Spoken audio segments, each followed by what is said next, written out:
नमस्कार मित्रांनो, success English speaking A to Z या आपल्या मराठी यूट्यूब चॅनलवर आपणा सर्वांचे स्वागत आहे. आपणास माहितीच आहे की हा चॅनल इंग्रजी शिकणाऱ्या प्रत्येकासाठी खूप महत्त्वाचा आहे. त्याप्रमाणे आम्ही प्रयत्न करत आहोत आणि पुढेही आम्ही आमचे प्रयत्न असेच चालू ठेवणार आहोत. त्यामुळे तुम्ही जर आजच आमच्या चॅनलला भेट देत असाल तर कृपया तुम्ही आमच्या पूर्वीचे व्हिडिओ बघा आणि स्टेप बाय स्टेप करत करत इथपर्यंत या, म्हणजे तुम्हाला सगळं व्यवस्थित लक्षात येईल. आमचा चॅनल फक्त छोट्यांसाठीच आहे असं समजू नका. छोट्यांपासून मोठ्यांपर्यंत सर्वजण आमच्या चॅनलचा वापर करून इंग्रजी शिकू शकतात. त्यामुळे तुम्ही अजूनपर्यंत जर आमच्या चॅनलला सबस्क्राईब केलं नसेल तर प्लीज आमच्या चॅनलला सबस्क्राईब करा, लाईक करा, त्याचप्रमाणे जास्तीत जास्त शेअर करा, जेणेकरून तुमचे मित्रमैत्रीण असतील, प्रियजन असतील त्यांनाही या चॅनलचा लाभ घेता येईल. त्यामुळे सबस्क्राईब करायला विसरू नका. चला तर मग आता आपण डायरेक्टली व्हिडिओला सुरुवात करू. लास्ट 2 व्हिडिओजमध्ये आपण देअर वॉज आणि देअर वेअर हा पहिला व्हिडिओ बघितला. त्यानंतर आपण देअर वॉज नॉट आणि देअर वेअर नॉट म्हणजे देअर वॉजंट आणि देअर वेअरंट कसं वापरतात ते बघितलं. म्हणजे असेटिव्ह सेंटेन्सचा पहिला व्हिडिओ बघितला, त्याचप्रमाणे निगेटिव्ह सेंटेन्सचा बघितला. आज आपण बघणार आहोत इंट्रोगेटिव्ह सेंटेन्स म्हणजे क्वेश्चन सेंटेन्स कशी बनवतात ती. त्याची सुरुवात कशी असते ती माहीत असेलच तुम्हाला, वॉज देअर अँड वेअर देअरचं. चला तर मग आता व्हिडिओला सुरुवात करू. कसं आता त्याची डेफिनेशन काय आहे तर वॉज देअर आणि वेअर देअरचे वाक्य म्हणजेच प्रश्नार्थक वाक्य होय, हे आपल्याला माहिती आहे. आणि यामध्ये का असा प्रश्न विचारला जातो व वाक्यात वॉज वेअर असल्यामुळेच साहजिकच हा भूतकाळी प्रश्न असतो आणि याचं उत्तर पण हो आणि नाही असं देता येतं. ही झाली डेफिनेशन. म्हणजे कसं तर का हा प्रश्न असतो आणि वॉज वेअर असल्यामुळे हा भूतकाळी असतो. आता उपयोग आणि रचना, ह्याची उपयोग आणि रचना कशी असते तर पहिल्यांदा was there plus was there असेल तर एकवचनी नाम प्लस जो राहिलेला भाग असतो आणि त्याच्यानंतर लास्टला क्वेश्चन मार्क्स असतं. आता वेअर केव्हा वापरलं जातं तर सेम वेअर देअर प्लस अनेकवचनी नाम असेल त्यावेळी वेअर वापरलं जातं प्लस जो राहिलेला भाग असतो आणि क्वेश्चन्स मार्क. आणि वॉज देअर केव्हा वापरलं जातं तर अगणनीय नाम म्हणजे अनकाउंटेबल नाऊन असतं त्यावेळी प्लस जो राहिलेला भाग असतो अँड ॲट लास्टला क्वेश्चन्स मार्क. आता वॉज वेअर वॉज हे पहिल्यांदा कशाला वापरलं जातं तर इंट्रोगेटिव्ह सेंटेन्स असल्यामुळे. इंट्रोगेटिव्ह सेंटेन्समध्ये प्रश्नार्थक वाक्यामध्ये जर प्रश्न का असेल आणि त्याचं उत्तर हो किंवा नाही असेल तर त्या वाक्याची सुरुवात प्रश्नार्थक वाक्याची सुरुवात ही वॉज आणि वेअरने केली जाते. त्याचमुळे इथे वॉज आणि वेअर पहिल्यांदा आलेलं आहे, त्याच्यानंतर देअर आलेलं आहे. चला तर मग आता वाक्य बघूया, त्याच्यानंतर आपल्याला सर्व व्यवस्थित कळेल. वॉज देअर आणि वेअर देअरची महत्त्वपूर्ण प्रश्नार्थक वाक्य म्हणजे इंट्रोगेटिव्ह सेंटेन्स, क्वेश्चन सेंटेन्सेस. पहिलं वाक्य बघू. विक्रीमध्ये एक सुंदर ड्रेस होता का? विक्रीमध्ये एक सुंदर ड्रेस होता का? वाक्याना was there a lovely dress in the sales? Was there a lovely dress in the sales and questions mark. इथे आता तुम्ही म्हणत असाल वॉज कशाला यूज केलेला आहे तर इथे वॉज अशासाठी यूज केलेला आहे कारण सुंदर ड्रेस होता, पण तो किती ड्रेस होते तर फक्त एक ड्रेस होता, एक सुंदर ड्रेस होता. आता सिंग्युलर असल्यामुळे इथे काय आलेलं आहे वॉज आलेलं आहे. एक ड्रेस असल्यामुळे वॉज आलेलं आहे, त्याच्यामुळे वाक्याची सुरुवात वॉजने झालेली आहे. म्हणून was there a lovely dress म्हणजे एक सुंदर ड्रेस आणि इन द सेल्स म्हणजे विक्रीमध्ये. म्हणून वाक्य झालेलं आहे was there a lovely dress in the sales आणि क्वेश्चन मार्क्स आलेला आहे. त्याच्यानंतर दुसरं वाक्य बघा. काही रहस्य होती का? काही रहस्य होती का? आता रहस्य एक रहस्य नाही, अनेक रहस्य आहेत, त्याच्यामुळे वेअर वापरलेलं आहे. लक्षात घ्या कसं वापरलं जातं ते. रहस्य होती का, रहस्य अनेकवचनी असल्यामुळे प्लुरल्स असल्यामुळे वेअर आलेलं आहे पहिल्यांदा. त्याच्यानंतर were there a few secrets were there a few secrets were there few secrets and questions mark. Secrets म्हणजे रहस्य आहेत आणि वेअर जा आलेला आहे कारण रहस्य आहेत म्हणून, आणि ॲट लास्टला क्वेश्चन्स मार्क आलेला आहे. त्याच्यानंतर तिसरं वाक्य, बागेत बरीच मुले होती का?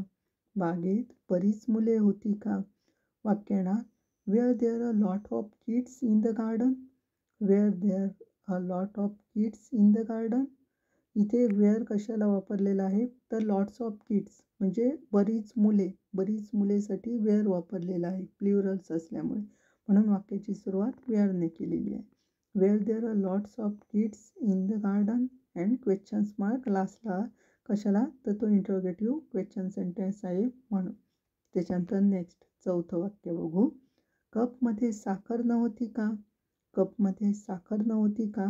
इथे साखर, साखर ही अनकाउंटेबलमध्ये येतं, अगणनीय नाममध्ये, त्याच्यामुळे इथे वॉज वापरलेलं आहे. वाक्य बघा, was there no sugar in the cup. Was there no sugar in the cup and questions mark.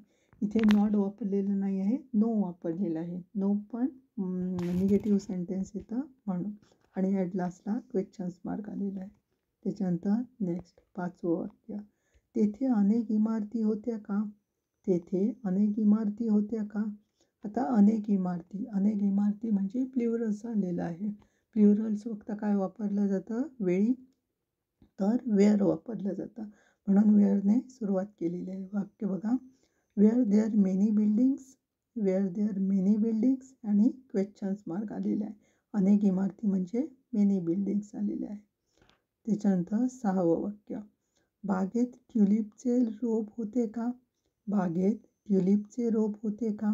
वाक्य आहे ना, आता ट्युलिपचे रोप एकच आहे, त्याच्यामुळे काय वापरलेलं आहे वॉज आलेलं आहे कारण एकच रोप असल्यामुळे. वाक्य आहे ना, was there a tulip plant in the garden. Was there a tulip plants in the garden and questions mark आलेला आहे. इथे प्रश्नार्थी वाक्याची सुरुवातच आपल्याला माहिती आहे कसं असतं. त्या पहिल्यांदा असतं हेल्पिंग वर्ब्स आणि ॲक्झिलरी वर्ब्स, त्याच्यानंतर करता येतो, त्याच्यानंतर जो काही राहिलेला भाग असतो तो पुढे येतो, आणि ॲट लास्टला क्वेश्चन्स मार्क असतो. सेम थिअरी इथे वापरलेली आहे सर्व वाक्यामध्ये. इथे काय होतं तर इथे हेल्पिंग वर्ब सहाय्यकारी क्रियापद वॉज वेअर पडतं, त्याच्यानंतर कर्त्यासाठी इथे देअर वापरलं जातं सब्जेक्टसाठी, आणि त्याच्यानंतर रिमेनिंग पार्ट्स म्हणजे राहिलेला पार्ट असेल तो पुढे, आणि ॲट लास्टला क्वेश्चन्स मार्क दिलं जातं. सेम इथे वापरलेलं आहे, आणि सर्व प्रश्नार्थी वाक्याची हीच रचना असते. फक्त का असतं हो किंवा नाही असतं त्यावेळी ही रचना असते, आणि ज्यावेळी प्रश्नार्थी शब्द येतो तो त्याच्या अगोदर ॲड केला जातो, त्यानंतर ही रचना येते. हे आपल्याला माहिती असेल, आपण बघितलेली आहेत प्रश्नार्थी वाक्य, आणि त्याचा वेगळा हे पण दिलेला आहे, चॅप्टर आपण केलेला आहे, तो पण तुम्ही बघू शकता, त्याच्यातून तुम्हाला व्यवस्थित लक्षात येईल. त्यामुळे आम्ही सांगतो आहे की पहिल्यापासून व्हिडिओज बघा, त्यानंतर व्यवस्थित तुमच्या सगळं लक्षात येईल. चला तर मग आता आपण पुन्हा व्हिडिओकडे वळूया. 7वं वाक्य बघा, त्याच्यासाठी अनेक पर्याय उपलब्ध होते का? त्याच्यासाठी अनेक पर्याय उपलब्ध होते का? इथे आता अनेक पर्याय घेणार. अनेक पर्याय म्हणजे खूप पर्याय, म्हणजे प्ल्युरल्स आलं, म्हणून इथे काय वापरणार तर वेअर. वाक्यात बघा, were there many options available to him. Were there many options available to him आणि क्वेश्चन्स मार्क आलेला आहे. त्याच्यासाठी आहे, आता तिच्यासाठी असतं तर हिम आलं असतं, लक्षात घ्या. तिच्यासाठी असतं, तिच्यासाठी अनेक पर्याय उपलब्ध होते का असा क्वेश्चन्स आला असता, तर वाक्य कसं होणार, were there many options available to her. Her him जाणार आणि हर येणार, तिच्यासाठी असतं तर. इथे त्याच्यासाठी आहे म्हणून इथे हिम आलेला आहे आणि क्वेश्चन्स मार्क आलेला आहे. अशा प्रकारची वाक्य तुम्ही बनवून बघा, स्वतः करा प्रॅक्टिससाठी, ते बेस्ट आहे आपण इंग्लिश स्पीकिंगचा सराव करण्यासाठी. नेक्स्ट आता 8वं वाक्य बघूया, त्या जुन्या गावात संग्रहालय होते का? त्या जुन्या गावात संग्रहालय होते का? आता संग्रहालय एकच आहे, सिंग्युलर आहे, म्हणून इथे वॉज वापरलेलं आहे बघा. Was there a museum in that old town. Was there a museum in that old town. Old town म्हणजे जुन्या गावात, इन दॅट म्हणजे त्या, अशा प्रकारे, आणि लास्टला क्वेश्चन्स मार्क आलेला आहे. त्याच्यानंतर 9वं वाक्य, काही पाणी शिल्लक होते का? काही पाणी शिल्लक होते का? आणि क्वेश्चन्स मार्क. वाक्य येणार. आता पाणी हे अनकाउंटेबलमध्ये जातं, त्याच्यामुळे वॉज वापरलं जाणार. इथे बघा, was there any water left? Was there any water left? And questions, शिल्लकसाठी लेफ्ट वापरलेलं आहे. आणि एनी वॉटर म्हणजे काही पाणी. आता याचा आन्सर द्यायचं झालं तर वाक्य कसं येणार? आन्सर कसं येणार? No there wasn't. No there wasn't म्हणजे नाही, नव्हते. किंवा यस असेल उत्तर तर yes there was. Yes there was, हो होते, असं उत्तर येईल. त्याच्यानंतर नेक्स्ट 10वं वाक्य. युद्धभूमीवर किती सैनिक होते? युद्धभूमीवर किती सैनिक होते? इथे लक्षात घ्या.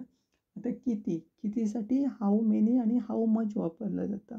आता हाऊ मेनीचा डिफरन्स आणि हाऊ मेनी आणि हाऊ मचचा डिफरन्स आपण बघितलेला आहे. हाऊ मेनी आहे ते काउंटेबलसाठी यूज केलं जातं आणि हाऊ मच यूज केलं जातं अनकाउंटेबलसाठी. अनकाउंटेबल नाऊन असतात ते हाऊ मचमध्ये आपण केली जातात वाक्य.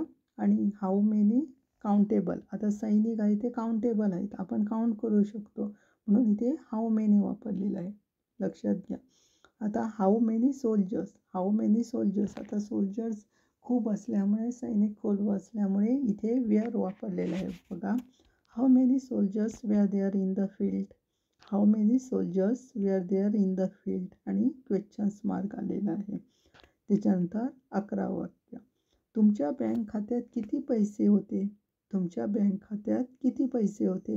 आता इथे लक्षात घ्या, जे बँक खात्यातले पैसे वगैरे असतात ते अनकाउंटेबलमध्ये येतात. आपण वर सांगितल्याप्रमाणेच हाऊ मेनी कशाला? काउंटेबलसाठी, आणि हाऊ मच वापरलं जातं अनकाउंटेबलसाठी. आता बँकचे पैसे आहेत ते अनकाउंटेबलमध्ये येणार, म्हणून इथे हाऊ मच वापरलेलं आहे. बघा, how much money was there in your bank account? How much money was there in your bank account? आणि क्वेश्चन्स मार्क आलेला आहे. बँक खात्यासाठी वॉज वापरलेलं आहे ते. त्याच्यानंतर 12वं वाक्य.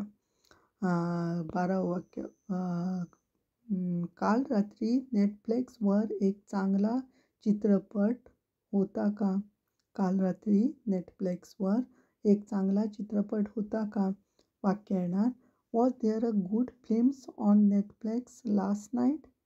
Was there a good films on Netflix last night? And questions mark आलेला आहे. आता गुड फिल्म्स एकच चांगला पिक्चर, म्हणून वॉज वापरलेला आहे. वॉज देअरने सुरुवात केलेली आहे. Was there a good films on Netflix last night? आणि क्वेश्चन्स मार्क आलेला आहे. त्याच्यानंतर 13वं वाक्य. तलावात अनेक वेगवेगळ्या प्रकारची म्हणजे हिरवी बदके होती का? तलावात अनेक म्हणजे वेगवेगळ्या प्रकारची हिरवी बदके होती का? आणि क्वेश्चन्स. आता हिरवी बदके ह्याच्यावरून आपल्याला कळतं की आपण काय वापरणार? वॉज वापरणार की वेअर वापरणार? तर अनेक बदके वेगवेगळ्या प्रकारची हिरवी बदके म्हणजे प्ल्युरल्स आहेत.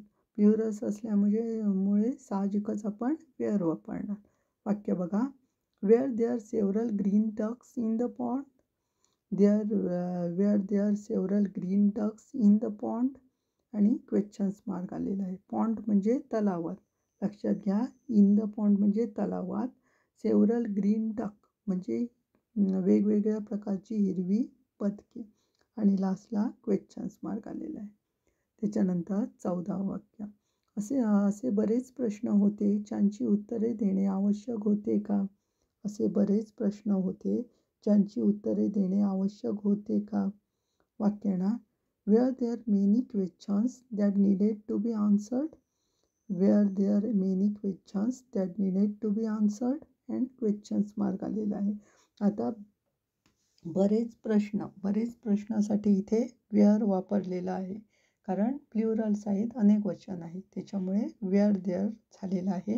त्याच्यानंतर many questions that needed to be answered आणि क्वेश्चन्स मार्क लास्टला आलेला आहे. त्याच्यानंतर नेक्स्ट 15वं वाक्य. फोटो अल्बममध्ये चित्र होते का? फोटो अल्बममध्ये चित्र होते का? वाक्य येणार. Was there a picture in the photo album? Was there a picture in the photo album? आता चित्र एक असल्यामुळे, सिंग्युलर असल्यामुळे वॉज वापरलेलं आहे, म्हणून वाक्य आलेलं आहे was there a picture in the photo album आणि क्वेश्चन्स मार्क आलेलं आहे. त्याच्यानंतर 16वं वाक्य 2 केक होते का?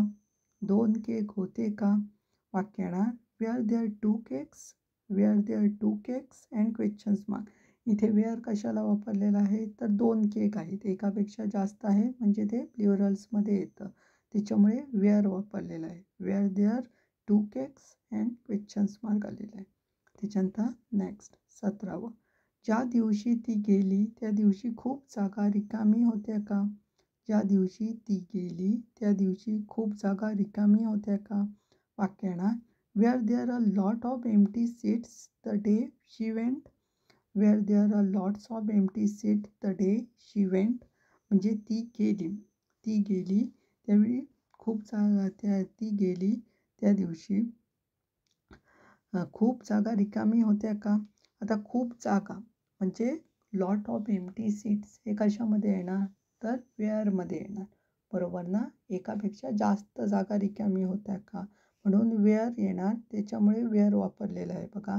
Wear there a lot of empty seats the day she went आणि क्वेश्चन्स मार्क आलेला आहे. त्याच्यानंतर 18वं वाक्य गेल्या किंवा मागच्या आठवड्यात सण होता का? गेल्या किंवा मागच्या आठवड्यात सण होता का? वाक्य येणार was there a festival last weekend. Was there a festival last weekend. Last weekend लक्षात घ्या म्हणजे गेल्या आठवड्यात, मागच्या आठवड्यात, लास्ट वीकेंड. त्याच्यानंतर आणि अ फेस्टिवल म्हणजे सण आणि वॉज आणि वापरलेला आहे कशाला तर गेला आठवडा आहे, म्हणजे आठवडा कशाला म्हटलं जातं जरी त्यामध्ये 7 दिवस ॲड असले तरी तो एक आठवडा म्हणून ओळखला जातं. आता एक आठवडा म्हणजे सिंग्युलरमध्ये येतं ते, म्हणून वॉज वापरलेला आहे. Was there a festival last weekend आणि क्वेश्चन्स मार्क आलेला आहे. त्याच्यानंतर 19वं वाक्य बघू आपण कार्यक्रमाचे फक्त एक तिकीट शिल्लक होते का? कार्यक्रमाचे फक्त एक तिकीट शिल्लक होते का? वाक्य येणार was there only one ticket left for the events. Was there only one ticket left for the event आणि क्वेश्चन्स मार्क आलेला आहे. कशाला फक्त एक तिकीट. फक्त एक तिकीट म्हणजे सिंग्युलरमध्ये येतं, ते एकवचनीमध्ये येतं म्हणून वॉज वापरलेलं आहे. Was there only one ticket. Only one ticket म्हणजे फक्त एक तिकीट. लेफ्ट म्हणजे शिल्लक आणि फॉर द इव्हेंट्स म्हणजे कार्यक्रमाचे. अशा प्रकारे वाक्य झालेलं आहे ते. Was there only one ticket left for the event आणि क्वेश्चन्स मार्क. त्याच्यानंतर 20वं वाक्य सोहमबद्दल काही बातमी होती का? सोहमबद्दल काही बातमी होती का? वाक्य ना was there any news about Soham. Was there any news about Soham आणि क्वेश्चन्स मार्क आलेला आहे. अशा प्रकारे ही 20 वाक्य आहेत, खूप महत्त्वाची आहे. ही इंट्रोगेटिव्ह सेंटेन्समध्ये येतात, लक्षात घ्या. इंट्रोगेटिव्ह म्हणजे प्रश्नार्थी सेंटेन्समध्ये, इंट्रोगेटिव्ह क्वेश्चन सेंटेन्समध्ये वाक्याची सुरुवात वॉज देअर आणि वेअर देअरने होते. त्याची जे काही नियम्स आहेत, ज्याची रचना आहेत, कसं वापरायचं हे आपण डिटेल्समध्ये आपण बघितलेलं आहे. ही वाक्य पण खूप महत्त्वाची आहेत. आपण यूज करतो ज्यावेळी आपण पास्ट टेन्समध्ये बोलतो, पास्ट टेन्समध्ये क्वेश्चन्स वगैरे विचारतो, त्यावेळी अशा प्रकारची वाक्य आपल्याला यावी लागतात आणि ते आपण मोस्टली यूज करतो त्यामध्ये डेली कॉन्व्हर्सेशनमध्ये, परत फ्रेंड्स कॉन्व्हर्सेशनमध्ये पण यूज करतो. त्यामुळे व्यवस्थित करा, लक्ष देऊन करा. जर कळलं नसतील तर जो डाऊट्स आहे तो लगेच क्लिअर करून घ्या. परत बघा, वाचा. काही कळलं नसेल तर त्याबद्दल काय कळलं नाही ते साईटला काढून ठेवा आणि त्याप्रमाणे त्याचा अजून अभ्यास करा. म्हणजे त्याच्यामुळे तुम्हाला व्यवस्थित लक्षात येईल. हा व्हिडिओ पाहिल्यावर मला वाटत नाही की तुम्हाला काही कळलं नसेल वगैरे, ते तुम्हाला आम्ही डिटेल्समध्ये सांगितलेलं आहे. त्याच्यामुळे व्यवस्थित लक्ष देऊन करा आणि फक्त करू नका तर तुम्ही पण वाक्य अशी नवीन नवीन बनवायला शिका. त्याच्यामुळे काय होऊन जाईल, प्रॅक्टिस होऊन जाईल. त्याचप्रमाणे आमचे सोशल मीडिया प्लॅटफॉर्म्स आहेत तुम्हाला हेल्प करण्यासाठी, त्यांचाही जरूर वापर करा. आमचं फेसबुक पेज आहे इंग्लिश स्पीकिंग विथ स्वप्नील, स्मिताचा भाऊ. ऑल्सो प्रतिलिपी, मराठी प्रतिलिपी अकाउंट पेज पण आहे स्मिताचा भाऊ. अँड आम्ही लिंक्डइन अकाउंट अँड स्वप्नील स्मिताचा भाऊवर पण ॲक्टिव्ह आहोत. त्या प्लॅटफॉर्मला जावा. तिथे पण बरीचशी माहिती दिलेली आहे, ती वाचा आणि तिथे गेल्यावर आम्हाला फॉलो करायला विसरू नका. कारण फॉलो केल्यावर आम्ही ज्यावेळी अ, एखादं नवीन तुम्हाला काहीतरी त्यावर अपलोड करू, माहिती देऊ, ती तुम्हाला नोटिफिकेशन तुम्हाला मिळून जाईल. त्याच्यामुळे व्यवस्थित तुम्ही तिथे जाऊन आम्हाला फॉलो करा आणि व्यवस्थित जी वाक्य दिलेली आहेत ती करत राहा, प्रॅक्टिस करत राहा. म्हणजे तुम्ही एकदम परफेक्ट होऊन जाल. चला तर मग आता आपण भेटणार आहोत नेक्स्ट व्हिडिओजमध्ये. तोपर्यंत धन्यवाद.